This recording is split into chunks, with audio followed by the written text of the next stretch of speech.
जय श्री सीताराम, जय श्री सीताराम। कार्तिक के मास के शुक्ल पक्ष की एकादशी को देव प्रबोधिनी एकादशी कहते हैं। उसकी कथा इस प्रकार है। श्रीवर नारायण नारायण नारायण, भजवन नारायण नारायण नारायण। श्री ब्रह्मा जी बोले, हे मुनि श्रेष्ठ, अब पापों को हरने वाली, पुण्य और मुक्ति देने वाली एकादशी का महात्म्य सुनिए। पृथ्वी पर गंगा की माता और समुद्रों तथा तीर्थों का प्रभाव तभी तक है जब तक कार्तिक की देव प्रबोधिनी एकादशी की तिथि नहीं आती। मनुष्यों को जो फल 1000 अश्वमेध और 100 राजसूय यज्ञ करने से मिलता है, वही देव प्रबोधिनी एकादशी के व्रत करने से मिलता है। नारद जी कहने लगे, हे पिता, एक समय भोजन करने, रात्रि को भोजन करने और सारे दिन उपवास करने से क्या फल मिलता है, सो आप विस्तार पूर्वक मुझको बतलाइए। ब्रह्मा जी बोले, हे पुत्र, एक बार भोजन करने से 1 जन्म, रात्रि को भोजन करने से 2 जन्म, पूरा दिन उपवास करने से 7 जन्मों के पापों का नाश होता है। जो वस्तु त्रिलोक में न मिल सके और दिखाई भी न दे सके, वह हरि प्रबोधिनी एकादशी के व्रत करने से प्राप्त होता है। मेरु और मंदराचल के समान भारी पाप भी नष्ट हो जाते हैं और अनेक जन्म में किए हुए पाप क्षण भर में भस्म हो जाते हैं। जैसे रुई के बड़े भारी ढेर को अग्नि की छोटी सी चिनकारी भस्म कर देती है, विधि पूर्वक थोड़ा सा पुण्य कर्म बहुत फल देती है, परंतु विधि रहित चाहे अधिक किया जाए तो भी उसका फल कुछ नहीं मिलता। संध्या न करने वाले, नास्तिक, वेद निंदक, धर्मशास्त्र को दूषित करने वाले, मूर्ख, दूसरी की स्त्री का अपहरण करने वाले, पाप कर्मों में सदैव लगे रहने वाले, धोखा देने वाले, ब्राह्मण अथवा शूद्र, पर स्त्री गमन वाले तथा ब्राह्मणी से भोग करने वाले, ये सब चांडाल के समान है। जो विधवा अथवा सधवा ब्राह्मणी से भोग करते हैं, वे अपने कुल को नष्ट कर देते हैं। पर स्त्रीगामी के संतान नहीं होती और उसके पूर्व जन्म के संचित सब अच्छे कर्म नष्ट हो जाते हैं। जो गुरु और ब्राह्मण से अहंकार युक्त बात करता है, वह धन और संतान से हीन होता है।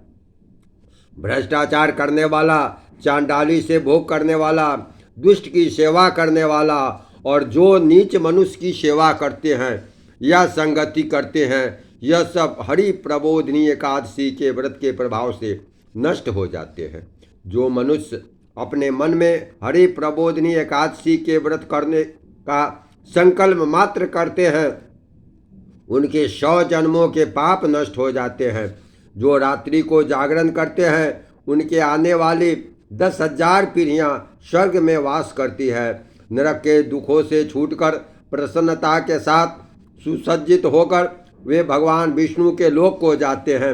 ब्रह्म हत्या आदि महान पाप भी इस व्रत के प्रभाव से नष्ट हो जाते हैं।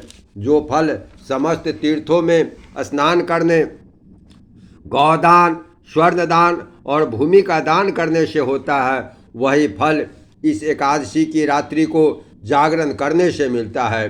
हे मुनि शार्दूल, इस संसार में उसी मनुष्य का जीवन सफल है जिसने हरि प्रबोधिनी एकादशी का व्रत किया है। इस संसार में जितने भी तीर्थ हैं, उन सब के स्नान, दान आदि का फल इस व्रत से मिलता है।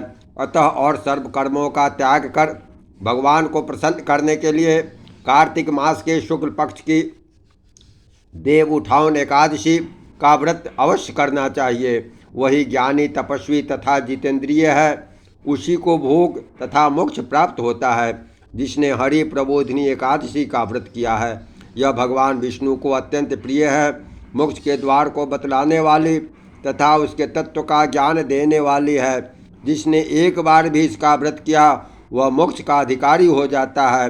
मन, कर्म, वचन तीनों प्रकार के पाप उस रात्रि को केवल जागरण करने से नष्ट हो जाते हैं।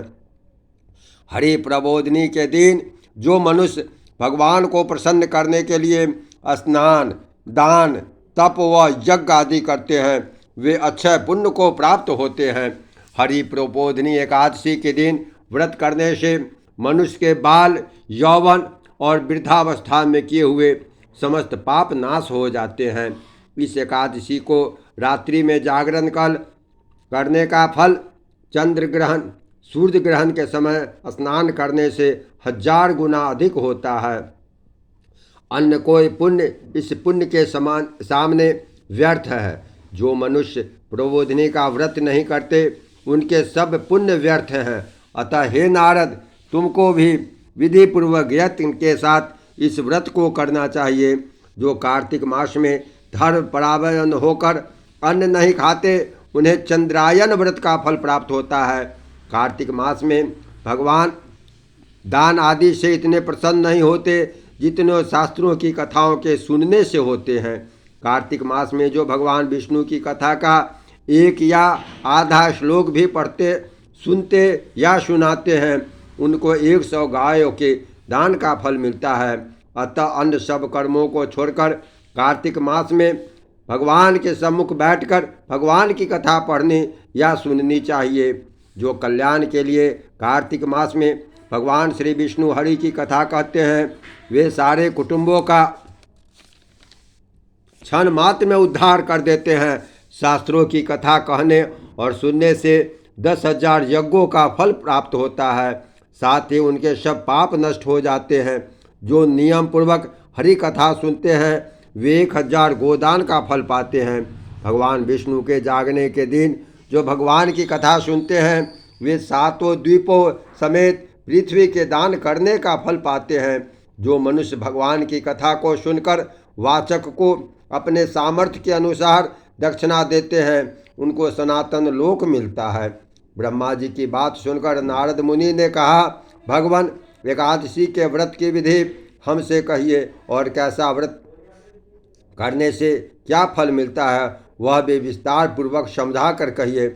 नारद मुनि की बात सुनकर ब्रह्मा जी कहने लगे, ब्रह्म मुहूर्त में जब 2 घड़ी रात्रि रह जाए तब उठकर शौच आदि से निवृत्त होकर दंत धावन आदि करें और नदी, तालाब, कुआं, बावड़ी या घर में ही जैसा संभव हो स्नान आदि करें। फिर भगवान की पूजा करके कथा सुने। फिर व्रत का नियम ग्रहण करना चाहिए। उस समय भगवान से विनय करे, हे भगवान, आज मैं निराहार रहकर व्रत करूँगा, आप मेरी रक्षा कीजिए। दूसरे दिन द्वादशी को भोजन करूँगा। उसके पश्चात भक्ति भाव से व्रत करें। रात्रि को भगवान के आगे नृत्य, गीता आदि का पाठ करना चाहिए। प्रबोधिनी एकादशी को में कृपण्यता, कंजूसी को त्याग कर बहुत से फूल, फल, अगर, धूप आदि से भगवान का पूजन करना चाहिए। शंख के जल से भगवान को अर्घ्य देवें, इसका समस्त तीर्थों से करोड़ गुना फल होता है। जो मनुष्य अगस्त के फूल से भगवान का पूजन करते हैं उनके आगे इंद्र भी हाथ जोड़ता है। तपस्या करके संतुष्ट होने पर भगवान हरि की जो तपस्या करके संतुष्ट होने पर भगवान हरि जो नहीं करते वह अगस्त के फूलों से भगवान को अलंकृत करने से करते हैं। जो कार्तिक मास में बेलपत्र से भगवान की पूजा करते हैं वे मुक्ति को प्राप्त होते हैं। कार्तिक मास में जो तुलसी जी से भगवान का पूजन करते हैं उनके 10,000 जन्मों के पाप नष्ट हो जाते हैं।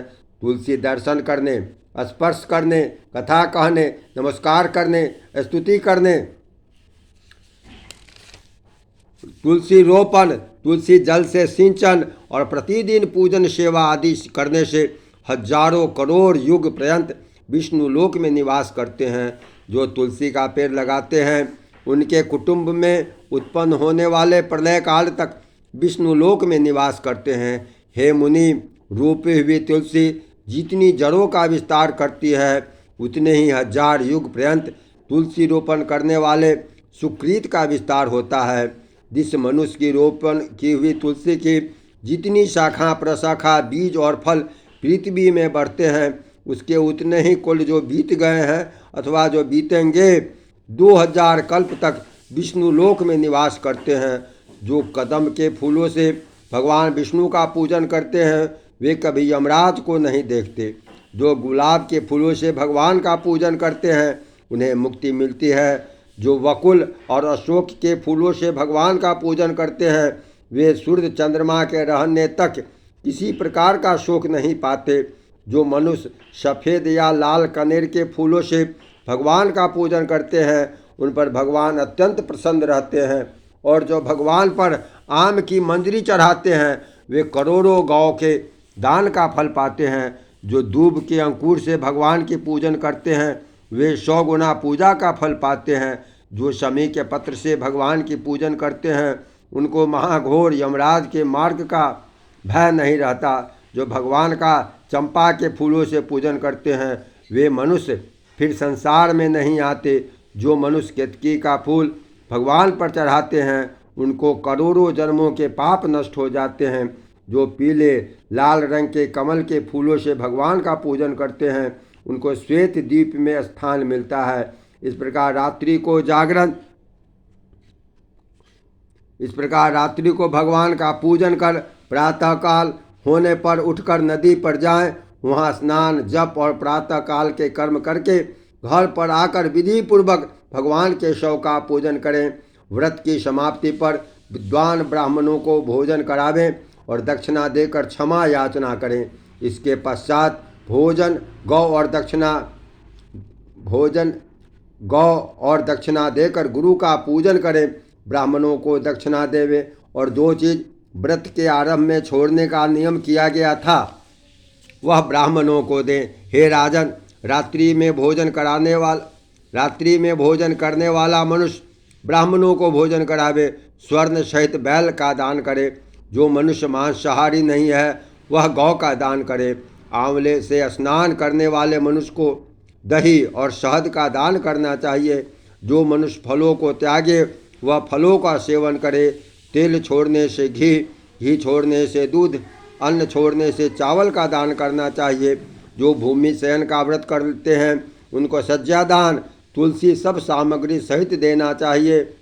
पत्ते पर भोजन करने वाले को स्वर्ण का पत्ता घृत सहित देना चाहिए। मौन व्रत धारण करने वाले को ब्राह्मण और ब्राह्मणी को घृत तथा मिठाई का भोजन कराना चाहिए।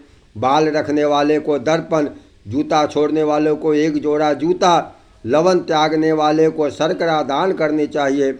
मंदिर में दीपक जलाने वाले को तथा नियम लेने वाले को व्रत की समाप्ति पर ताम्र अथवा स्वर्ण के पत्र पर घी और बत्ती रखकर भगवान विष्णु के भक्त ब्राह्मण को दान देना चाहिए। एकांत व्रत में 8 कलश वस्त्र और स्वर्ण से अलंकृत करके दान करना चाहिए। यदि यह भी न हो सके तो इसके अभाव में ब्राह्मण का सत्कार सब व्रतों की सिद्धि देने वाला कहा गया है। इस प्रकार ब्राह्मण को प्रदान करके विदा करें, उसके बाद स्वयं भी भोजन करें। जिन वस्तुओं को चातुर्मास में छोड़ा हो उन वस्तुओं को समाप्ति कर अर्थात ग्रहण करने लग जाएं। हे राजन, जो बुद्धिमान इस प्रकार चातुर्मास व्रत निर्विघ्न समाप्त करते हैं वे कृत हो जाते हैं, फिर उनका जन्म नहीं होता। यदि व्रत भ्रष्ट हो जाए तो व्रत करने वाला अंधा या कोढ़ी हो जाता है। भगवान श्री कृष्ण कहते हैं कि राजन, जो तुमने पूछा था वह सब मैंने बतलाया। इस कथा को पढ़ने और सुनने से 100 गौदान का पुण्य प्राप्त होता है। प्रेम से बोलिए एकादशी महात्म्य की जय। श्रीवर नारायण नारायण नारायण, लक्ष्मी नारायण नारायण नारायण। जय श्री सीताराम।